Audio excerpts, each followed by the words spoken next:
Good morning mga bossing. At yun, magluluto tayo ngayon ng lamang loob ng baka na may balat. So, modified natin. Siyempre dito sa San Jose, marami tayong kulibangbang. At yan mga bossing, inihiwa-hiwa ko na yung mga lamang loob ng baka.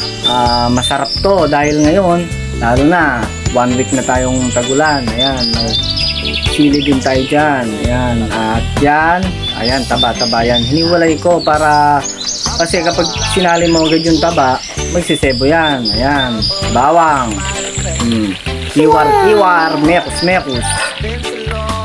Yan o, diba? Yan, sabay-sabay na yan. Sibuyas, luya, kiwar-kiwar, mekus-mekus, go-go-go-go, sabi-sabi, sabo-sabo. Yan mga bossing, yan. Yan ito sabo-sabo. Oh. Yan. Pakuluan mo lang yan. At yan mga bossing, ilalagay na natin yung kulibangbang o alibangbang. Ito ay isang puno at yung dahon niya, siya yung ginagamit na pampalasa sa mga may sabaw na ulam. Siyempre, lagyan natin ng Lord Cubes, yan. At Magic Sarap, baka naman. Magic Sarap and Lord Cubes.